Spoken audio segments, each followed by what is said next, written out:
기도는 기도고 노동은 노동이다. 라는 말씀의 제목으로 함께 하나님의 말씀을 나누도록 하겠습니다. 목회 데이터 연구소라는 곳이 있습니다. 계속해서 지속적으로 크리스천들에게 이슈가 되는 것들을 이제 여론조사, 설문조사를 해서 데이터를 발표하는 곳인데요. 3040 세대의 삶의 만족도를 최근에 조사한 게 있어서 여러분과 함께 나눠보려고 합니다. 각각 30대는 41%, 40대는 37%가 자신의 삶에 만족한다라고 답을 했다고 합니다. 예, 그러니까 6대4 비율로 60% 정도는 나는 불만족스럽다라는 이야기를 답을 했다라는 거죠. 그 높은 수치가 아닌 거예요. 굉장히 좀 씁쓸했습니다. 10명 중에 한 3, 4명은 3, 4명만 자신의 삶에 만족할 뿐이지 나머지는 불만족스럽구나. 근데 이것이 크리스천들의 대답이구나 라는 것들이 좀 씁쓸했습니다. 불만족스럽다고 여긴다는 답변을 자세히 들여다봤습니다. 그랬더니 불만족스럽다라고 응답한 사람들 중에서 직장인들을 대상으로 이렇게 다시 추려보니 직장인들의 68% 정도가 나는 불만족스러운데 직장 생활로, 사회 생활로 몸과 마음이 지친다라고 답을 했다라고 해요. 그러니까 삶의 불만족이 이런 지침으로 인해서 불만족스럽다라는 결과까지 나온다라는 거죠. 그리고 기혼자들도 따로 대상으로 추렸다고 합니다. 기혼자의 57%가 가사노동 및 육아로 몸과 마음이 지친다라고 답을 했다라고 해요. 얼마나 공감됐는지 모릅니다. 저도 오늘 잠깐 오전에 아이들과 시간을 보냈는데도 얼마나 난리를 피웠는지 모릅니다. 아침부터 머리를 이렇게 묶어달라부터 시작을 해서 난리를 피우고 물론 사랑으로 아이들을 해야 되겠지만 이 모든 여정들이 참 쉽지가 않다. 이게 계속 매일매일 24시간 계속 쌓이면 이렇게 생각할 수 있겠구나라는 생각도 해보게 되었습니다. 물론 여기 3040만 있는 것은 아니죠. 여러분 3040이 아니더라도 이 영역들이 비슷하게 우리가 공감대를 형성할 수도 있고 또 다른 영역에서도 우리가 참 여러 가지 나에게 주어져 있는 삶의 생활들로 인하여서 몸과 마음이 지치는 것들을 여러분 아마 이곳에 계신 분들 경험하고 계실지 모릅니다. 영역은 다르지만 우리는 늘 매일매일 바쁜 일상을 보내고 있습니다. 여러 가지에 치이고 여러 가지에 얽혀 있고 그러면서 몸과 마음이 지쳐가고 그러다 보니 삶의 만족도는 계속해서 떨어지는 것들을 여러분들도 경험하고 계시겠죠. 그러다가 제가 이것들을 보다가 문득 예수님의 하루는 어땠을까를 한번 생각해 보게 되었어요. 예수님도 하루를 굉장히 바쁘게 보내셨고 공생의 사역을 보면 예수님 물론 쉼도 있으셨지만 또 바쁠 때에는 굉장히 바쁜 하루들을 보내셨거든요. 예수님도 그냥 발칙한 상상이었습니다. 예수님도 삶을 만족하셨을까? 주어진 삶에 만족하셨을까라는 그냥 물론 정답은 알고 있지만 그냥 한번 상상을 해보게 되었습니다. 예수님도 몸과 마음이 지치지 않았을까? 그런 생각을 그런 상상을 하면서 이제 성경을 보게 되었습니다.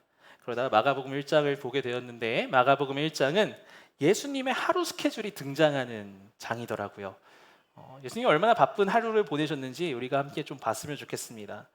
안식일 당일 예수님은요 오전부터 하루 스케줄을 보내셨습니다. 1장에 보면 하루에 시작을 하시는데요. 오전에는 가버나움 회당에 들어가셔서 말씀을 가르치셨습니다.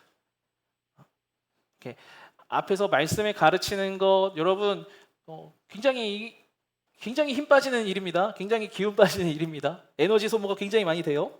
그러던 중에 귀신 들린 사람을 만나게 됩니다. 그리고 축기 사역을 하시게 되죠. 말씀도 가르치셨고 동시에 또 축기 사역을 하시는 일들이 일어나게 됩니다. 오전엔 그렇게 아마 정신없는 시간들을 보내셨을 거예요. 이것만 딱 우리가 2줄 정도로만 하니까 이런 일이 있었구나라고 했겠지만 그 사이에 얼마나 많은 일들이 있었겠습니까? 많은 사람들을 만나셨을 것이고 대화를 나누셨을 것이고 그리고 그 여러 가지의 어떤 작업들이 분명히 있었을 겁니다. 그럼 아마 식사를 하셨겠죠. 그리고 오후가 되었습니다. 오후에 예수님께서는 베드로의 집에 가셨습니다. 그리고 열병을 앓고 있던 베드로의 장모를 만나게 됩니다. 예수님은 베드로의 장모를 치유하십니다. 오전에 그렇게 말씀을 가르치시고 이 사역을 하신 다음에 오후에도 사역을 하셨습니다. 자, 여기까지만 하더라도 꽤 빡빡한 일정을 보내시는 거죠. 그런데 예수님은 그 이후에 쉬셨을까요? 쉬지 못하셨습니다. 사람들이 몰려오는 겁니다. 마가복음 1장 32절 한번 읽어봅니다. 시작. 저물어 해 질 때에 모든 병자와 귀신 들린 자를 예수께 데려오니 저물어 해질 때에 모든 병자들과 귀신 들린 자들이 예수님께 찾아오기 시작을 합니다. 우리 성경 번역으로는 마치 이제 저녁 노을이 지고 있는 요 시점을 이야기하는 오후처럼 이해가 되지만 성경에서는 that evening after sunset이라고 합니다. 무엇이냐면 해가 진 상태를 말하는 거예요. 성경에서 해 질 때라는 표현은 해가 지는 시점부터 밤 10시까지의 시간을 의미한다고 합니다. 그러니까 해가 지고 나서 10시까지 계속해서 사람들이 예수님을 만나러 온 거였어요. 유대인들에게는요, 이 하루의 개념이 우리와 같은 자정에서 자정이 아니었고 오후 6시부터 오후 6시까지가 하루의 개념이었다고 합니다. 그러니까 왜 이 사람들이 해 질 무렵에 예수님을 찾아왔는가? 오후 6시가 땅 하면은 안식일이 끝나는 날이거든요. 예수님께서 안식일 동안에 사역을 하셨잖아요. 그리고 오후 6시가 딱 되면서 안식일이 끝나는 날이 된 겁니다. 유대인들에게 있어서는 안식일은 아무것도 하면 안 되는 날이었어요. 그러니까 이 사람들이 마치 월요일 날 병원 가는 것처럼 오픈런을 하고 있었던 거죠. 얼마나 예수님 만나려고 사람들의 줄이 길게 서 있었겠습니까? 제가 지난 월요일에 아이들 감기가 걸려서 병원에 갔다가 2시간 대기를 했거든요. 얼마나 스트레스를 받는지.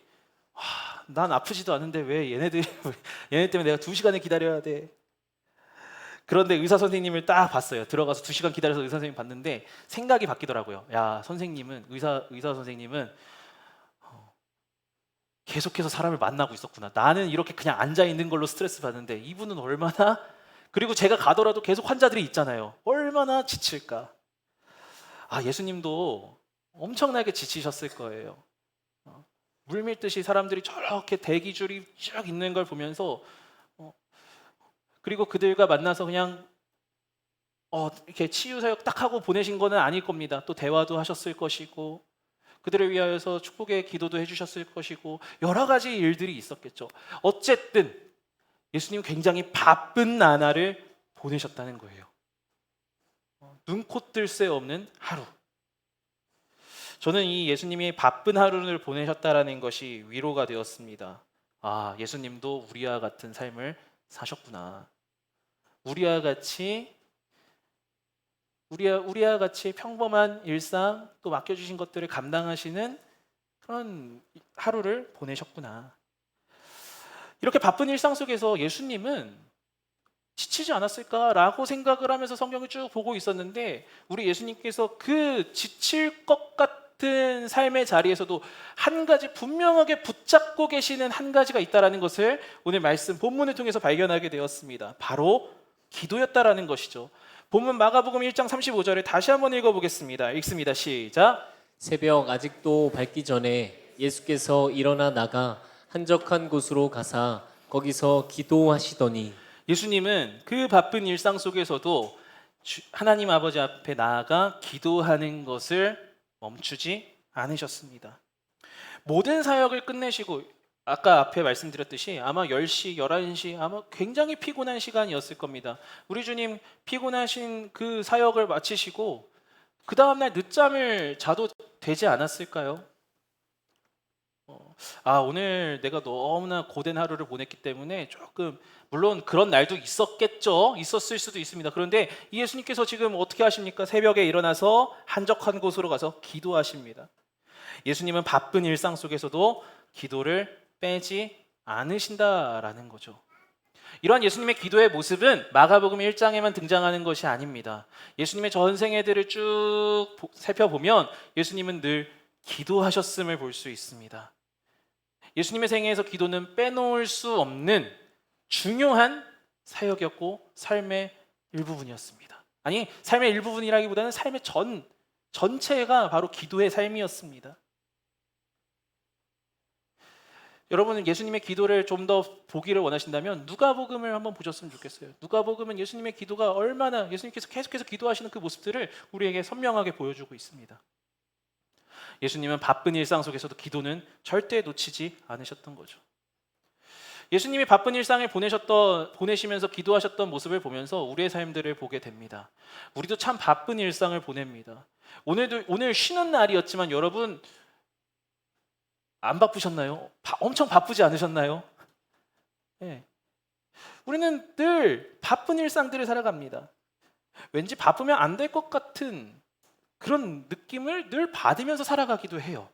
요즘 시대들이 세상에서 말하는 것들이 우리에게 뭔가 여유를 가지라라고 하지만 그래도 그 안에 너가 그래도 성공하려면 바빠야 돼 라는 얘기들을 하죠. 시간에 대한 명언들이 있다고 해서 검색을 해봤습니다. 이렇게 뜨더라고요. 너는 머뭇거릴 수 있지만 시간은 그렇지 않다. 여러분 딱 보시면서 막 찔림들이 있으실 겁니다. 오늘이라는 날은 두 번 다시 오지 않는다는 것을 잊지 말라. 승자는 시간을 관리하며 살고 패자는 시간에 끌려 산다. 가장 바쁜 사람이 가장 많은 시간을 갖는다. 부지런히 노력하는 사람이 결국 많은 대가를 얻는다. 이런 문구들은 다음과 같은 해시태그가 달려 있습니다. 동기부여, 자극 명언, 성공 방식. 여러분 뭐 인터넷이나 SNS나 여러 가지 뭐 이렇게 접하시다가 이렇게 누워서 이렇게 슬슬 보다가 이런 거 딱 나오면 어떠세요? 마음이 무거워지죠. 지금 내가 이렇게 누워 있어도 되는 건가? 바쁜 일상이 마치 성공을 보장해 준다라는 이야기들을 우리는 계속해서 듣게 됩니다.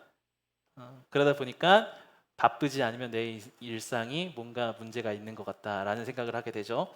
어떤 사람이 바쁨에 대해서 정리한 글귀가 참 인상 깊었습니다. 바쁨은 너무 급하게 서두르거나 늘 긴박한 상태에 있는 것이다. 그것은 돌진이나 장애물 뛰어넘기, 야단법석, 해리케인 같은 단어와 관련이 있다라고 정의를 하더라고요. 바쁜다라는 것은요, 바쁜 일상을 산다라는 것은 우리가 뭐 육체적으로 물리적으로 시간이 없어서 이런 바쁨도 있지만 무언가에 늘 쫓기고 긴장되어 있는 상태, 그것도 바쁨이라는 거예요. 우리가 그렇게 바쁜 일상들을 살아가다 보니 정말 우리의 일상 가운데, 우리의 삶 가운데 중요한 것들을 놓치고 살아갈 때가 참 많이 있다라는 것을 경험하게 됩니다.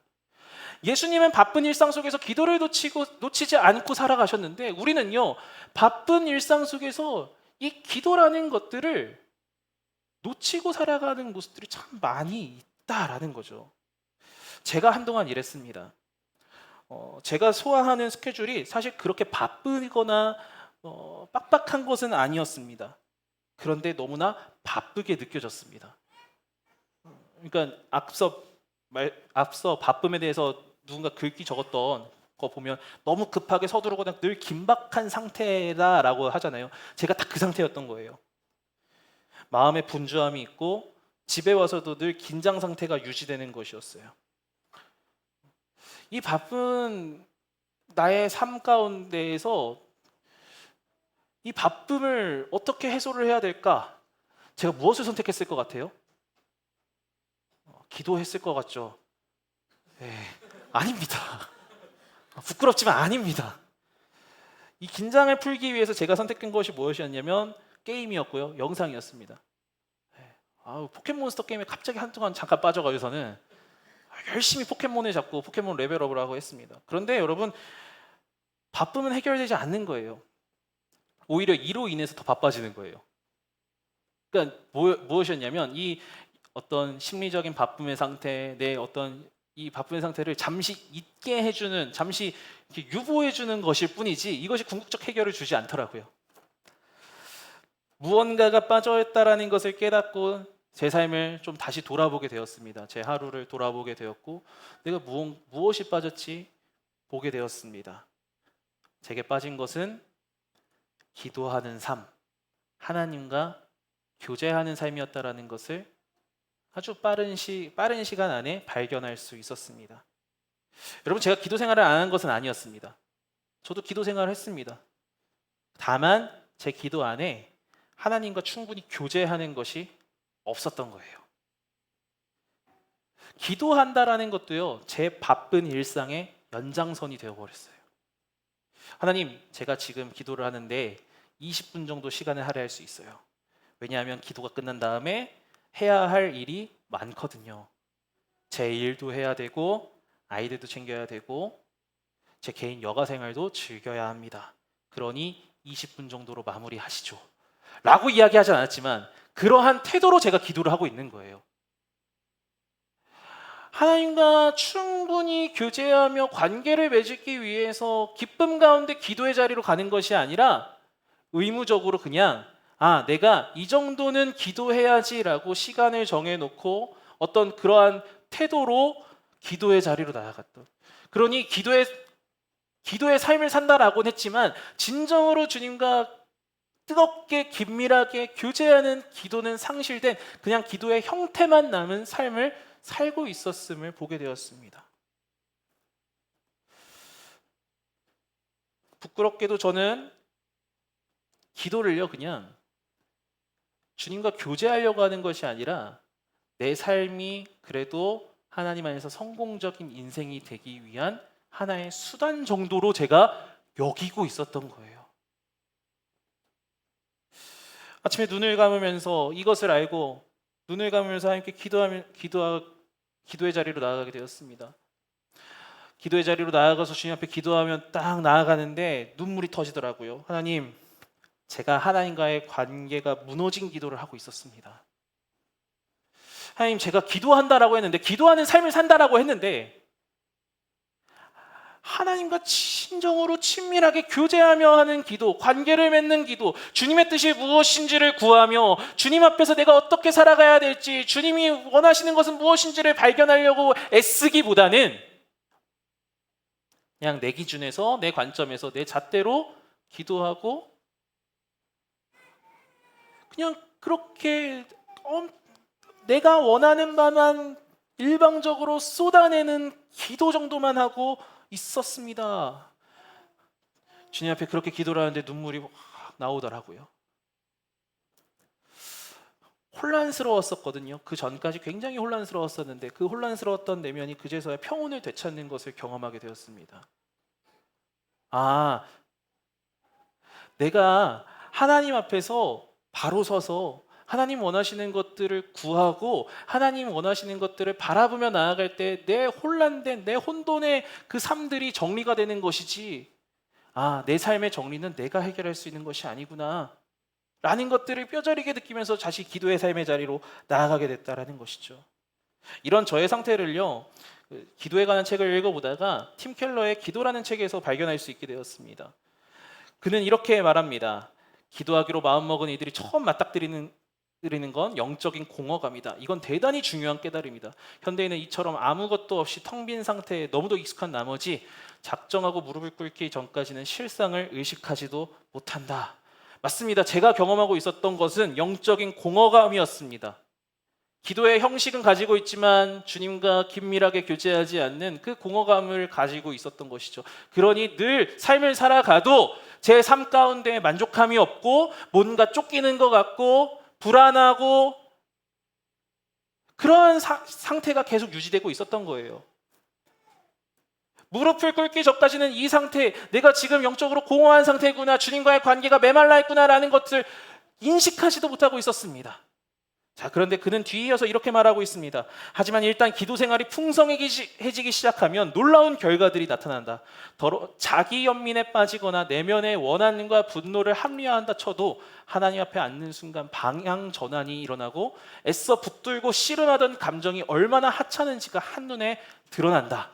자신을 옹호하는 변명 따위는 산산조각 쪼개져서 바닥에 나뒹군다. 근심 걱정에 찌들었다가도 주께 간구하노라면 겨우 그 정도 일로 뭘 그렇게 노심초사했을까 하는 의구심마저 든다. 자신이 우스워지고 하나님의 성품과 그분이 하신 일들에 감사하게 된다. 드라마틱한 일이다. 관점이 달라지고 상황이 상쾌하리 많지 명확해진다. 어쩌면 예수님은 이 유익을 날마다 기도하시면서 누리셨을 거예요. 하나님의 아들이신 예수님께서는 인간의 몸으로 오셨습니다. 우리에게 그 기도의 삶을 보여주시는 거예요. 내가 누리고 있는 이 기도의 유익들을 너희도 누렸으면 좋겠어. 예수님은 바쁨 속에서 늘 기도하셨습니다. 무리들이 몰려올 때에도 따로 기도하는 시간을 마련하셨습니다. 십자가를 짊어지시기 전 혼란스러운 내면 속에서도 기도하셨습니다.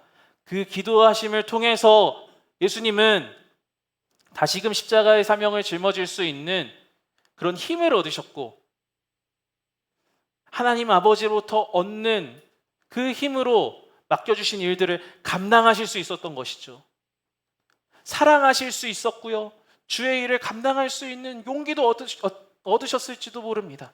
예수님에게 기도는 다른 어떤 것보다 중요한 시간이었고 중요한 삶의 영역이었습니다. 육신이 바쁘고 내면이 바쁘더라도 기도하는 자리를 우리가 지켜야 하는 것은 예수님의 이 모습을 통해서 명백하게 드러나는 것입니다.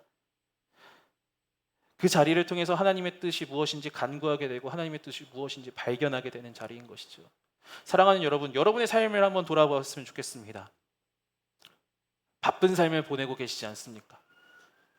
시간적 여유가 없어서 정말 집에 와서 눈 감고 잤다가 일어나면 또 일을 하러 나가고, 여러분 혹시 이런 반복된 삶을 살고 계시지 않습니까? 때로는 시간의 여유가 있더라도 어떤 마음의 눌림들이 있어서, 내면의 눌림, 압박감들이 있어서 내 마음이 참 바쁜 것 같아, 그런 어떤 압도되는 감정에 휘말려 계시고 계시진 않습니까? 그것을, 그 바쁨을 어떻게 좋은 데에 가서 누리면서 여유를 찾는 것, 그것도 물론 중요합니다. 그런데 우리가 근본적으로 한번 우리의 삶을 점검해 봤으면 좋겠습니다. 내가 하나님 앞에서 나를 직면하는 그 시간은 있는가? 내가 하나님 앞에 시간을 내어서 하나님과 교제하고 깊이 있게 관계하는 그 과정은 있는가? 바라기는 하나님과의 그 깊은 관계를 맺어가는 과정, 기도의 자리를 확보하고 기도하며 나아가는 저와 여러분 되기를 예수님의 이름으로 축복합니다. 이렇게 하나님과 관계 맺는 기도를 해야 하는 우리에게 예수님은 이 오늘 본문에서 한 가지 팁을 또 보여주세요. 어디에서 기도해야 되는지 정확하게 알려주시는 거죠. 다시 한번 본문을 보도록 하겠습니다. 본문 어디에 가셨다고 나와 있습니까? 한적한 곳으로 가셨다. 예수님께서는 기도를 하러 한적한 곳으로 가셨습니다. 예수님의 기도의 자리를 보면요, 물론 무리들 가운데 기도하셨지만 또 예수님께서는 한적한 곳, 고요한 곳, 고독한 곳에서 기도하는 것을 강조하셨습니다.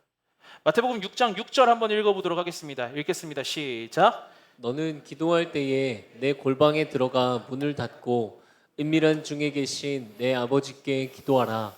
은밀한 중에 보시는 내 아버지께서 갚으시리라.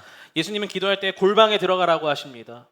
은밀한 곳으로 가라고 하십니다. 하나님과 독대할 수 있는 자리를 확보하라고 하시죠. 그리고 그러한 기도의 자리를 예수님도 역시 가셨습니다. 장소를 구별하고 시간을 구별해서 하나님과 교제하라라는 것이죠. 우리의 삶의 공간, 자리, 시간 속에서 하나님께 온전히 집중하는 시간, 여러분 언제인지 한번 돌아봤으면 좋겠어요. 그런 측면에 있어서 수요 기도회는 참 좋은 시간입니다. 그런데 이 수요 기도회에서 나와서 기도하는 것, 이것도 굉장히 중요하고, 그리고 하나님 앞에 한적하게 나와서 기도하는 시간이지만, 우리가 여기서 훈련받아서 조금씩 우리의 삶의 자리에서 하나님과 교제하는 그 한적한 곳으로 나아가는 교제의 시간들, 장소를 구별해서 확장시켜 나가야 되는 것이 필요한 것이죠. 청년의 때에는 정말 기도에 올인합니다. 왜냐하면 청년의 때에는 자신의 삶의 문제밖에 보이지 않기 때문에 그래요. 기도의 포커싱이 그래서 나에게 맞춰져 있습니다. 점점 나이가 들어가면서 나의 문제가 해결되기 시작해요. 저도 청년의 때 무엇을 놓고 많이 기도했는가라고 생각해 보면, 주님 비전 주세요, 주님 앞날을 보여주세요. 저는 그 당시에 연애를 하고 있었으니까, 주님 저 자매와 결혼할 수 있게 해주세요. 정말 간절하잖아요. 그것들을 막 가지고 기도합니다. 그러다가 점점 나이가 들면서 이 문제들이 해결되기 시작을 하죠. 하나님께 구별하려고 했던 공간과 시간들을 어떻게든 확보하려고 몸부림쳤었는데 그것의 필요성들이 점점 사라집니다. 이제 기도를 하기 위해 한적한 곳을 찾지 않는 거예요. 내가 아무 생각하지 않고 쉬는 공간을 위해 한적한 곳을 찾을 뿐, 하나님과 교제하기 위해 한적한 곳을 찾는 시도를 점점 잊어가곤 합니다. 그런 우리들에게 예수님은 한적한 곳으로 가셔서 기도하는 모습을 우리에게 보여주고 계시죠. 우리의 삶에 한적한 곳을 마련해야 합니다. 하나님과 독대할 수 있는 곳이 있어야 합니다. 하나님과의 만남을 방해하는 자극점들을 다 멀리할 수 있는 그러한 곳이 있어야 됩니다. 그것이 내 내면 안에도 있어야 되겠지만 물리적으로도 확보할 수 있어야 되겠죠. 한적한 곳을 찾는다라는 것은요, 기도를 위해서 내 일상을 덜어내는 것을 의미하는 거예요. 제가 이런 생각을 해보게 되었습니다. 예수님께서 사역하시면서 기도하는 마음으로 사역하지 않으셨을까?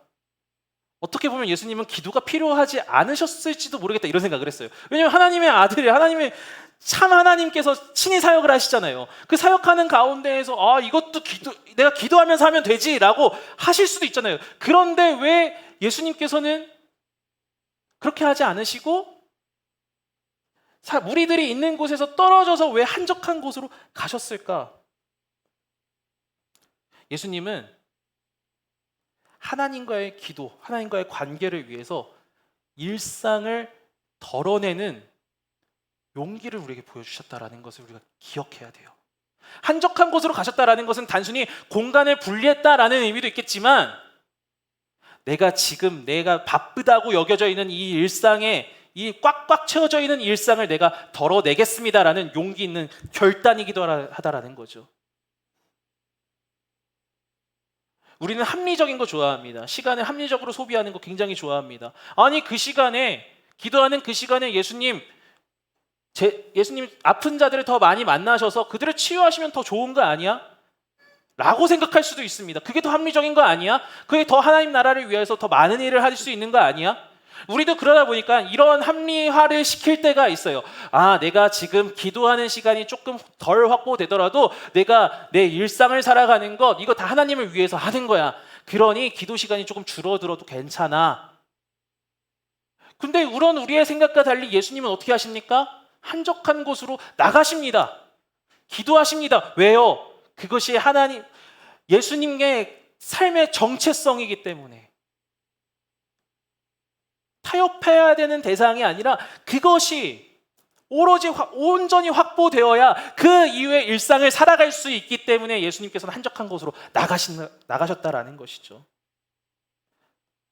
기도하는 시간을 완전히 확보하고 때로는 우리가 기도하기 어렵다고 느껴지는 게 왜 그러냐면 바쁜 일상 속에서 기도라는 시간을 얹기 때문에 되게 부담감을 느끼는 거거든요.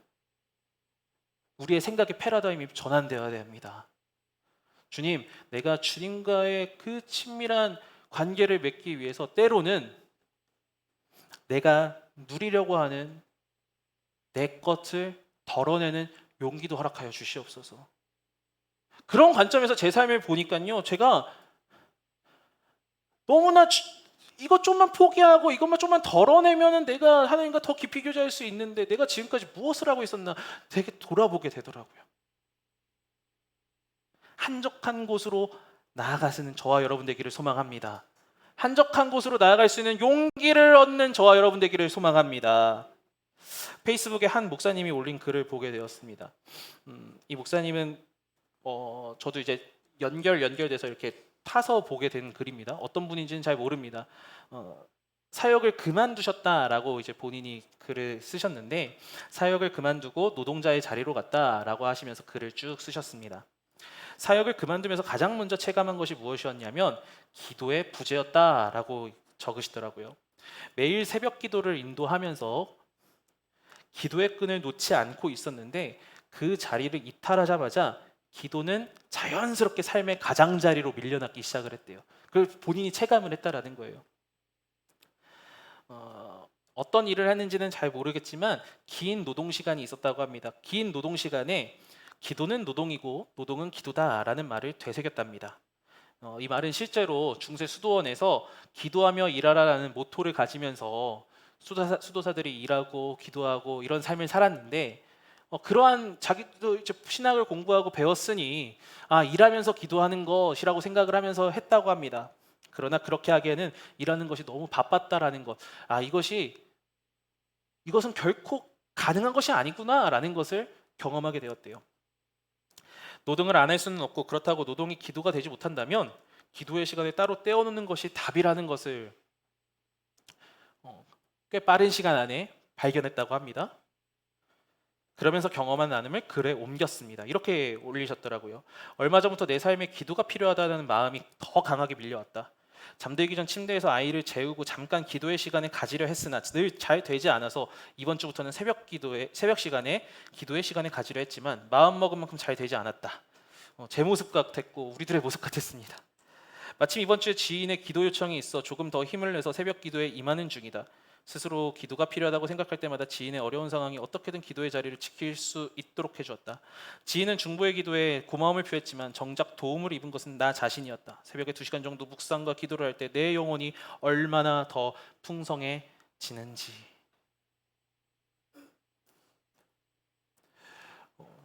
일을 하면서 나는 기도하면서 일을 하는 거야 라고 생각을 했지만 그것의 한계를 봉착한 것이죠. 그리고 이 목사님이 결론을 내린 건 뭐였냐면 내가 주님과의 기도의 시간을 더 확보해야 되는 것이구나. 그러면서 얼마나 내가 풍성해지고 있는지를 경험하고 있다라고 나누시는 이 고백. 이분의 글을 공유한 목사님이 남긴 글이 인상 깊었어요. 공유하게 하면 글에 남길 수 있잖아요. 그게 오늘 제목입니다. 기도는 기도고 노동은 노동이다. 우리에게 필요한 것은요, 예수님께서 우리에게 보여주신 바쁜 일상을 살아가고 정말 눈코 뜰 새 없는 하루를 살아가는 우리들에게 예수님이 우리에게 말씀해 주시는 겁니다. 오늘 본문 말씀을 통해서 보여주시는 겁니다. 기도의 삶을 확보해라. 재세팅하는 것이 필요한 것 같아요. 일상에서, 지금 너가 살고 있는 일상에서 기도의 시간을 얹어라. 이 패러다임에서 벗어나서 기도의 삶을 세팅하고 다시 일상을 재정리하라. 한적한 기도의 자리로 우리 주님 부르시는 그 응답의 요청에 우리는 어떻게 응답해야 되겠습니까? 기도의 자리로 나아가 주님과 깊이 교제하며 우리의 인생의 어려움들, 문제들을 하나하나 해결하는 은혜들을 경험하는 저와 여러분 되기를 예수님의 이름으로 축복합니다. 말씀을 맺겠습니다. 우리 삶에 누락된 기도를 하고 되살리는 그런 삶이 되기를 소망합니다. 그 시작이 오늘 이 밤이 되기를 소망합니다. 어느새 기도하는 것이 어색해지고 일상에 치여서 뒷전에 놓여져 있진 않으셨습니까? 기도의 회복이 일어나기를. 주님, 한적한 곳으로 가겠습니다. 우리 주님 예수님께서 한적한 곳으로 가셨듯이, 바쁜 일상 속에서 한적한 곳으로 나아가 기도하셨듯이 나도 기도의 삶을 살겠습니다. 주님과 교제하며 살아가겠습니다. 결단하며 나아가는 저와 여러분 되기를 예수님의 이름으로 축복합니다. 우리 말씀 기억하면서 함께 찬양하며